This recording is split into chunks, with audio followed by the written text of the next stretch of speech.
Hi, I'm Tim. Welcome to Watchbox, and thanks for logging on. If you love this watch, email me, tmosso@thewatchbox.com. It's in the description below. It is your purchase and pricing email question line for buying this or any watch you see on any Watchbox platform. Please reach out to me directly. Email tmosso@thewatchbox.com for pricing details. Today, we're discussing a watch launched in 2012, the successor to the 1992 to 2011 Patek Philippe 5013.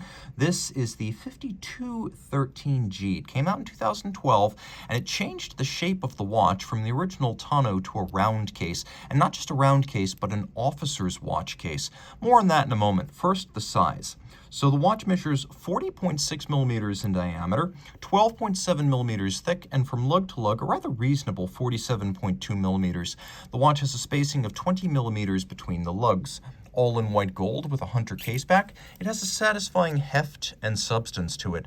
Now on my wrist, which is 16 centimeters circumference, it is on the larger end of the scale for Patek Philippe dress complications, but I could wear this just fine. I think it helps to have a wrist of at least 15 centimeters circumference to wear it well, and you can really see down the barrel I have more clearance than it appears from over the top. A cuff shot, real quick, you can see with a domed flank and a relatively thin profile, it will slide underneath the dress cuff, as a dress watch should. We have a large rectangular scale alligator leather strap, particularly high-grade cut, as the scales are both large and symmetrical. It's of gloss finish, black with a sheer cut side, a monotone stitch, and on the bottom it is calf skin. You can see that it is a Patek Philippe factory strap in very good condition. It's matched with a simple spade-style white gold Patek Philippe pin buckle, and Patek uses what's known as gray gold. So it's a type of white gold that's white all the way through and never needs to be rhodium plated, and they've been using that since at least 2006. Now the case is officer's watch style, which means it's an homage to the type of watch generally converted for wrist use from a pocket watch base during World War I, when in general there was no room for grasping at your pockets or searching for your timepiece.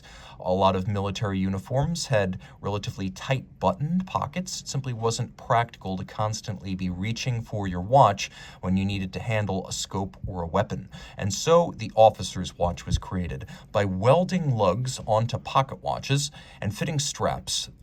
An early class of wristwatch was created. And so this watch has the look of a pocket watch created from, well, pocket watch stock and converted into a wristwatch, but this is a wristwatch natural born.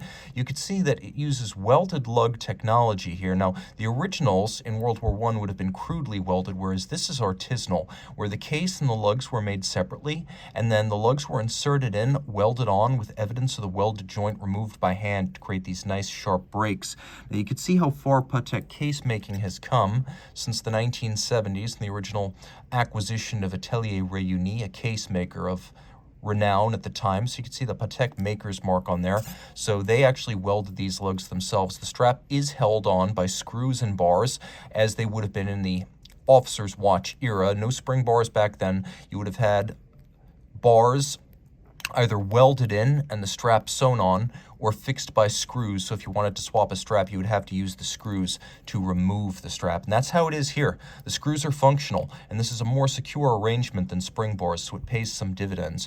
We have a flattened onion style crown, much like you would on a pocket watch. The rotund profile of the case is a lot like a pocket watch, and the presence of a hinged hunter case back on the reverse is also like a pocket watch. Patek Philippe has been making these Officers Series watches since at least the late 1980s. I want to say the first modern examples popped up around the time of the 150th anniversary in 1989. Now, the watch features a dial using white gold Breguet-style Arabic numerals and Breguet hands to match. This is an upscale fashion often used on flagship and showpiece Patek watches. So the presence of the Breguet numerals, quite handsome, and also a bit of a sense of occasion. You know this is something special. We have little applique cabochon outboard of the numerals. Those are also white gold. And then a polished dimple-style minute track. We have a coaxial seconds and moon phase display, and you can see that there's a concentric pattern on that display. The rest is what Patek calls opaline, or a lightly frosted texture that creates a nice warm, soft glow. We have faceted apertures for the day, the month, and the leap leap year cycle, and then we have a retrograde date that jumps back at the turn of the month. Now you can see these little faceted apertures aren't straight cuts through the dial. They're sloped down for more progressive transition. This is the same display you would have seen on the 5013. Again, different dial shape, different case shape here. Now the watch also includes, underneath that lovely Hunter case back, by the way, how much do you love getting both the gold of the case back and the sapphire display? So you're looking at alphabet soup caliber R27 PSQR, so that means it is a 27 millimeter base, a repeater. It has petit seconds, or small seconds, and then it has a quantième retrograde, which is the retrograde perpetual calendar.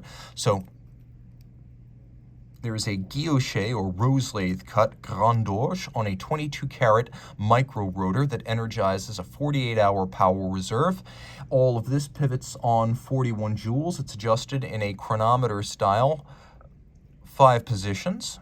And you can see those minute repeater strikers blazing in black polish. Not only are they black polished with diamond paste on their top, but they're actually beveled on their sides, and they feature sharp outward angles where those bevels meet. You can easily see those sharp outward points, and that is incredibly difficult to achieve when finishing components. You can also see why this is called pali noir, or black polish. From most angles, the black polished surfaces look black. Now all of this is beating away at 21,600 vibrations per hour. It features the Patek Philippe seal, as all post-summer 2009 Patek Philippe watches do. It's got a free-sprung Gyromax style balance, and that features an anti-magnetic silicone hairspring that Patek Philippe calls Spiromax. Because of the minute repeater, all of this is 0 meters water resistant, protected only against moisture and dust. You can see that the finishing is world-class and not just on the strikers. There's a centrifugal governor underneath a gold gilded Calatrava cross. Taking a quick look, you can see that the bevels are as beautifully rendered on the bridges as they are on the striker. There's a lovely set of light, luminous, and broad Côte de Genève across the surfaces. Note the use of solarization on the base plate, and then linear Côte de Genève across the tops. All screw heads are black polished with chamfered slots and circumference, and you can see there's even a little bit of engine turning on the base plate below the balance. So let's fire it up. Let's hear how it sounds. What I'm going to do is I'm going to set this as close as I can to 1259, because that is where you will hear the maximum action from a minute repeater. 12 hours, 3/4, 14 minutes.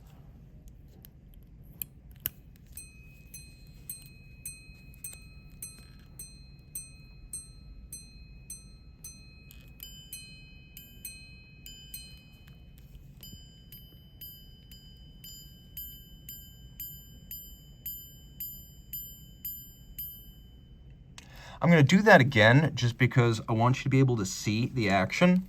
And this one, probably having been handled relatively infrequently, has exceptionally tight case tolerances, which is a wonderful sign for the next buyer, but a sign that the original owner did very little with it.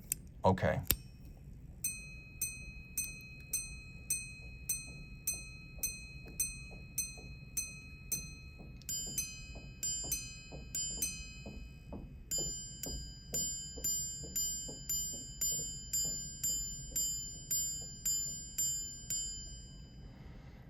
You can see why Patek Philippe has a vaunted reputation for repeaters. By the way, you can see this one's bottom hinged, which is a little bit different, as most Patek Philippe Hunter casebacks are side hinged, and you can hear the snap of that caseback. The tolerances remain remarkably tight, as this watch has very little evidence of having ever been worn. Well, oh well.